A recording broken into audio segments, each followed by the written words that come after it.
The emergency room doors exploded open on a humid Lagos night. A woman with 70% of her body burned from a tanker explosion was rushed in, skin charred, breathing failing, heart monitor flatlining. Senior doctors stepped back, shaking their heads. There's nothing we can do. But one young nurse refused to accept it. She pushed past the doctors, grabbed the defibrillator, and started manual resuscitation. I won't let her die alone. 3 hours of fighting. 3 hours of sweat and prayer. Then a beep. Her heart started beating again. The room went silent. But the next morning she was fired. This is her story. Adaeze Okonkwo, 27 years old, emergency room nurse at Lagos University Teaching Hospital. Nobody special, no advanced degrees, no powerful connections, just the daughter of a community health worker who died when she was 12, leaving her with nothing but a worn stethoscope and a handwritten note that said, "Save the ones everyone else gives up on." She chose nursing because she wanted to stand where others run away. She worked harder than anyone, taking double shifts, covering holidays, volunteering for the worst cases. But the doctors dismissed her. Too young, too inexperienced, too emotional. Dr. Adebayo, head of emergency medicine, reminded her constantly, "We save lives based on protocol, Miss Okonkwo, not heroics." Adaeze never argued. She just worked quietly, relentlessly. That night started like any other. Fluorescent lights humming, the smell of disinfectant, quiet conversations at the nurses' station. Then the ambulance sirens shattered the calm. "Burn victim, female 31, tanker explosion, 70% body surface area." The stretcher burst through the doors. Kioma Nwankwo, unconscious, skin blackened and peeling, breathing shallow. The attending physician took one look and started shaking his head. "Prep the family notification forms. This one's not going to make it." Adaze checked the monitors. Heart rate dropping, oxygen saturation critical. But something caught her eye. The EKG, faint electrical activity, irregular but present. Wait, her heart still trying. "Miss Okonkwo, step back. She's gone." "No, look at the monitor. There's activity. We can still—" "You're a nurse, not a doctor. Step back." But Adaze didn't move. She thought about her mother, how she died trying to save patients everyone else had written off, how she taught her that medical charts don't feel pain, but people do. She made a choice. Without permission, she grabbed the defibrillator paddles. Clear. The first shock, nothing. Again, the second shock, a flicker on the monitor. She started chest compressions, counting aloud, sweat dripping down her face. Dr. Adebayo grabbed her shoulder. "Stop this immediately. You're violating protocol." "Then write me up, sir. But I'm not stopping." She called for lactated Ringer's solution to cool the damaged tissue, a technique she'd read about in a military field. Medicine Journal. The other nurses hesitated, looking at Dr. Adebayo. "Do it!" Adaze shouted. They obeyed. 20 minutes of brutal, exhausting work. Her arms ached, her vision blurred, but she kept going. Compressions, ventilation, monitoring, adjusting. Then a sound. A single beep from the heart monitor. Then another. Then a rhythm. The room went completely silent. Everyone stared at the screen. Kioma Nwankwo's heart was beating, weak, irregular, but beating. Adaeze stepped back, hands trembling, chest heaving. She has a chance now. Dr. Adebayo stared at her with cold fury. He said nothing, just turned to his tablet and began typing his report. Unauthorized action, beyond professional scope, violation of medical hierarchy, legal liability risk created. The next morning, Adaze arrived for her shift and found a termination letter in her locker, effective immediately. Reason: gross violation of hospital protocol. She read it twice, folded it carefully, put it in her pocket. A senior nurse approached her, whispering, "Adaze, I'm sorry. What you did was brave, but it was right." Adaze gathered her belongings, her mother's stethoscope, a photo of her in uniform, the note. As security escorted her through the hallways, colleagues who once smiled at her looked away. Some were embarrassed, others were afraid. Association with a rule breaker could damage their careers, too. Daisy walked out with her head high. No tears, no regret. In the parking lot, she sat in her car and looked back at the hospital. Somewhere inside, Kioma Nwankwo was still alive, fighting, breathing, because someone refused to give up on her. She thought about what her mother used to say during those late-night conversations when she was young, when she'd come home from the clinic, exhausted, haunted by the faces of patients she couldn't save. The system will tell you to follow orders, but your conscience will tell you to save lives. Never confuse the two. That night, alone in her apartment in Surulere, Adaeze unpacked her belongings. She hung her mother's stethoscope on the wall, right next to her photograph. Beneath it, she pinned the termination letter, not as a badge of shame, but as proof that she had honored her mother's memory. Her phone buzzed. A text from a fellow nurse. "Kioma stable. You saved her, but they'll never admit it." Adaeze typed back, "I don't need them to." She turned off the lights and lay in bed, staring at the ceiling. She had lost her job, her income, her professional reputation, but she had saved a life. And in that moment, she realized something profound. The system hadn't broken her. It had revealed what she was truly made of. Before driving away earlier, Adaeze had returned to the ICU window. She could see Kioma through the glass, still on the ventilator. She pressed her palm against the window and whispered, "If you wake up, you'll know someone fought for you." 3 months later, Adaeze Okonkwo was barely surviving. She had moved to a tiny flat in Ayagunle, one room with unreliable power and water that came once a week if she was lucky. Her savings were gone. Her reputation destroyed. No hospital would hire her. The termination letter from Lagos University Teaching Hospital followed her everywhere like a criminal record. She took freelance nursing jobs at small clinics that didn't ask questions, checking blood pressure at community health centers, administering vaccines at pharmacies, work that paid barely enough for rent and food, work that felt 1,000 miles away from the emergency room where she belonged. But she never stopped caring, never stopped reading medical journals late into the night, never stopped checking the nursing forums for updates on Kioma Nwankwo. Patient Kioma Nwankwo remains in stable condition, comatose but alive. Every week the same update, alive but not awake. Adaeze wondered if she would ever open her eyes, if she would ever know what had happened that night. Her former colleagues stopped responding to her messages. The nursing community had moved on. She was a cautionary tale now, a warning about what happens when you break the rules, even for the right reasons. One gray morning, as Adaeze was preparing for another shift at a walk-in clinic, her phone buzzed. Unknown number, international code, South Africa. She almost didn't answer. "Hello?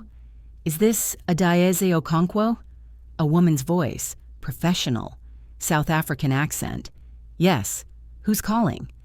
"My name is Dr. Naledi Kumalo. I'm the director of the Cape Town Burn Institute. I need to speak with you about Kioma Nwankwo." Adaeze's heart stopped. Is she okay?" "She's alive, and I'd like you to come to South Africa immediately. All expenses paid." "I don't understand. Why would you—" "Miss Okonkwo, I've reviewed the medical records from Lagos University Teaching Hospital. Every decision you made that night, every intervention. I need to meet you in person. Can you be on a flight tomorrow?" 24 hours later, Adaeze stood in the lobby of the Cape Town Burn Institute, one of the most advanced trauma facilities in Africa.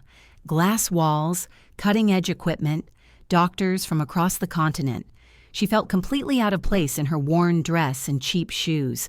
Dr. Kumalo appeared, tall, dark-skinned, with the sharp eyes of someone who had seen thousands of cases and missed nothing. "Miss Okonkwo, thank you for coming." She gestured toward her office. Inside, a massive screen displayed medical charts. Kioma Nwankwo's charts. "You're the one who saved Kioma Nwankwo's life, correct?" Adaeze shook her head. No, I kept her alive long enough for the real doctors to take over. Dr. Kumalo smiled slightly. The real doctors had given up. You hadn't. She clicked through the charts, pointing at specific interventions. Lactated ringers for tissue cooling, manual compressions at precisely the right depth and rhythm. You prevented catastrophic organ failure. Do you understand what that means? I did what I thought was right. You did what was medically correct. Your instincts were better than the protocols. She leaned forward. Miss Okonkwo, you were fired for being too advanced for your colleagues to understand. That's not a failure. That's a tragedy. Daisy felt tears threatening, but pushed them back. Why did you bring me here? Because I want to offer you a position at this institute. We don't save lives by waiting for permission. We save lives by acting when others hesitate. That's what you did. That's what we do here. Daisy stared at her in disbelief. You want to hire me? After everything that happened? I want to hire you because of everything that happened. Courage like yours is rare, Miss Okonkwo. I've been a surgeon for 30 years, and I've never seen a nurse make the decisions you made under that kind of pressure. I don't need recognition, Daisy whispered. I just need to be allowed to do my job. Then come work here. We have patients from war zones, industrial accidents, natural disasters, cases that no one else will take. We need people who don't give up. Daisy felt something she hadn't felt in months: hope. Over the next few weeks, Daisy integrated into the Cape Town team. She assisted in surgeries that Nigerian hospitals would have deemed impossible. She saw patients with 85% burns not just survive, but recover mobility, sensation, life. She learned techniques that challenged everything she'd been taught: aggressive debridement, experimental skin grafts, hyperbaric oxygen therapy. This wasn't just medicine, it was warfare against death itself. One evening, as she finished reviewing patient files, Dr. Kumalo knocked on her door. There's something you should know about this institute, she said carefully. Daisy looked up. What is it? Our primary funding, the donor who makes all of this possible. She paused. It's Kioma Nwankwo. Daisy's pen fell from her hand. What? She woke up 2 months ago, full cognitive function. She's undergoing physical therapy, but she's alive and functional, and she's been funding burn research ever since. Dr. Kumalo's expression softened. She's been looking for you, Adais. She wants to meet the person who refused to let her die. Daisy couldn't speak, couldn't breathe. After all these months of wondering, of hoping, of carrying the weight of that night alone, Kioma was awake. Kioma remembered. She's here, Dr. Kumalo said quietly. In Cape Town. She's been here for 3 weeks waiting for us to find you. Dr. Kumalo handed Adais a handwritten note. She recognized the shaky handwriting of someone still recovering motor control. I heard your voice in the darkness. You told me not to give up. I didn't. Thank you. Kioma Adesi held the note in her trembling hands, reading it over and over. Kioma was alive. Kioma remembered. Kioma was here. When can I see her? She whispered. Dr. Kumalo checked her. Watch. She's in physical therapy right now, but there's something happening first, something bigger. She pulled up a schedule on her tablet. The Pan-African Medical Conference starts tomorrow. 3,000 doctors, surgeons, researchers from 54 countries. Kioma will be there, and so will you. Me? Why would I? Because you're going to assist me in a live surgical demonstration. A Sudanese refugee, 68% burns. Every hospital in Africa rejected him. We're his last chance. Adesi's pulse quickened. Live surgery? In front of thousands of people? You saved a life when everyone else walked away. Now I want the world to see what real medicine looks like. The next morning, Adesi stood in the surgical theater, surrounded by observation galleries filled with doctors from across Africa, cameras broadcasting to medical schools worldwide. The pressure was suffocating. The patient was wheeled in, a young man named Ibrahim, burned in a bombing that destroyed his village. His chances of survival were less than 15%. Traditional protocols said to wait, to stabilize, to manage expectations. Dr. Kumalo looked at Adaisi. What would you do? Adaisi studied the monitors, the tissue damage, the systemic inflammation. She thought about Kioma Nwankwo, about her mother, about every patient who died waiting for someone to be brave enough to try. Aggressive debridement, immediate tissue grafting, we don't wait, we act now. Exactly. Dr. Kumalo turned to the observation galleries. Ladies and gentlemen, this is what courage in medicine looks like. The surgery began. 2 hours in, a complication. The circulation pump failed. Blood flow to the grafted tissue stopped. Alarm screamed. Surgical residents panicked. We need to abort. Close him up. But Adaise was already moving. She grabbed surgical clamps, manually rerouting blood flow through temporary bypass, a technique she'd learned from her mother's field medicine notes. Her hands moved with absolute precision, no hesitation, no fear. The room went silent. Every doctor in the observation gallery leaned forward, watching this nurse do something most surgeons would never attempt. "Where did you learn that?" Dr. Kumalo asked, her voice filled with awe. From someone who saved dozens of patients with nothing but a field kit and courage. The bypass worked, blood flow restored, the surgery continued. 3 more hours of intricate work. Adaise assisting with the confidence of a veteran surgeon. When they finally closed, Ibrahim's vital signs were stable, strong. He would survive. Dr. Kumalo removed her surgical mask and walked to the microphone, addressing the observation galleries. What you just witnessed was not performed by me. It was performed by a nurse who was fired for violating protocol. A nurse who chose saving lives over following orders. A nurse who represents everything medicine should be, but often isn't. She gestured to Adaise. Her name is Adaise Okonkwo, and she is proof that medical excellence doesn't require permission. It requires courage. The observation galleries erupted in applause. 3,000 medical professionals standing, clapping, some openly crying. Adaise stood frozen, overwhelmed, unable to process what was happening. Then, from the back of the theater, someone began walking down the aisle. Kioma Nwankwo. She moved slowly, carefully, her gait still affected by months of recovery, her hands wrapped in compression bandages. Her face showed the scars of survival, but her eyes were clear, focused, alive. The applause grew louder as people realized who she was, the patient who shouldn't have survived, the miracle that sparked this entire moment. Kioma reached the surgical floor and stood face to face with Adaise. "Hello, Adaise," she said, her voice rough but steady. "I'm the woman you refused to let die." Adaise's vision blurred with tears. "Kioma, they told me I had 0 chance. But I heard you in the darkness, in the pain.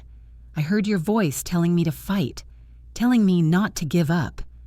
She reached into her jacket and pulled out a document. "I want to show you something." She unfolded a certificate. "The Okonkwo Foundation for Brave Medical Professionals who break rules to save lives. I've established a foundation with 20 million naira in initial funding. Its mission is to support, legally defend, and honor nurses, doctors, paramedics, anyone who gets punished for doing the right thing. You're the first recipient and the head of the advisory board." The applause became deafening. Adaise couldn't speak, couldn't breathe. She had lost everything for saving one life, and now that one life had become her vindication. Dr. Kumalo took the microphone again. "For too long, medicine has punished courage. We've prioritized liability over lives, bureaucracy over humanity. But today, that changes. Today, we declare that saving lives is not a violation. It's our sacred duty." A journalist shouted from the gallery. "What do you say to the hospital that fired you?" Adaise stepped to the microphone, her voice shaking but clear. I say thank you, because losing that job taught me the most important lesson of my life. That permission isn't required to do what's right. That courage doesn't wait for approval. That every second you hesitate, someone dies. And I will never hesitate again. The room exploded with emotion. Doctors embracing each other, nurses crying, medical students recording every word. This wasn't just a conference anymore. It was a movement. Back in Lagos, Dr. Adebayo watched the live stream alone in his office. He saw Adaez standing on that stage, honored by the global medical community. He saw the foundation bearing her name. He saw what he had tried to destroy becoming immortal. He closed his laptop and sat in silence, drowning in regret. In Cape Town, Kioma placed a hand on Adaisy's shoulder. "You gave me my life back. Now I want to help you give that gift to others." Adaiz looked at the 3,000 faces staring down at her. Medical professionals from every corner of Africa. All of them inspired, all of them changed, all because she refused to follow orders when a life was on the line. She thought about her mother, about every patient saved by someone brave enough to act, about the future nurses who would now have protection when they did the right thing. "This isn't about me," Adaizi said into the microphone. "This is about every person who ever looked at a dying patient and said, 'Not today, not on my watch.' This is for everyone who ever got punished for being brave. You are not alone anymore." The standing ovation lasted 7 minutes, the longest in the conference's history. The movement begins. The conference changed everything. Within days, Adaizi's story spread worldwide. News outlets called her the nurse who chose lives over rules. Medical journals analyzed her decisions that night with Kioma Nwankwo, concluding every intervention had been medically sound. But Adaizi didn't care about vindication. She cared about the emails flooding her inbox. Thousands of messages from medical professionals around the world. "I was fired for saving a child without authorization. Thank you for showing me I wasn't wrong. I lost my license treating a refugee. Your story gave me hope." Adaiz read every message and answered everyone. Within months, she was teaching at medical schools across Africa, not as a guest but permanent faculty, for a new course, Ethical Courage in Emergency Medicine. Her first class had 15 students. By her 5th semester, universities fought to add her curriculum. "If you see someone's heart stop," Adaiz told her students, "don't ask permission. You act. You save them first, accept consequences later, because a life saved is worth any career destroyed." A nervous student raised her hand. "But what if we're wrong?" Adaiz looked at her directly. "Then you make a mistake trying to save someone instead of doing nothing and watching them die. I can live with the first, never the second." The classroom erupted in applause. Kioma expanded the Okonkwo Foundation rapidly. They hired lawyers specializing in medical ethics, created a 24-hour hotline for medical professionals facing retaliation, established a legal defense fund. The victories came quickly. A nurse in Kenya performed an emergency cesarean when doctors were unavailable. Fired. The foundation got her reinstated and changed hospital protocols. A paramedic in Ghana transported a critical patient against dispatch orders. Suspended. The foundation proved his decision saved the patient. He was promoted. A doctor in Ethiopia treated refugees without authorization, faced criminal charges. The foundation brought international lawyers. Charges dropped. Ethiopia changed its refugee care policies. Each victory inspired 10 more people to act courageously. One afternoon, Adaiz received a letter from Lagos. Dr. Adebayo. Her hands trembled as she opened it. "Adaize, I've watched your journey since you left Lagos University Teaching Hospital. I wrote the report that destroyed your career because I believed protocols mattered more than instincts. I was wrong. You weren't reckless. You were braver than I'd ever been, and I punished you for exposing my cowardice. I don't expect forgiveness, but I want you to know that because of you, I now teach residents to trust their courage. It might cost everything, but it's worth it. I'm sorry."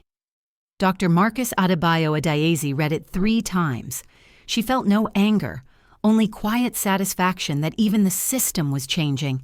She didn't frame it as a trophy. She folded it and placed it in her drawer. Some victories just needed acknowledgement.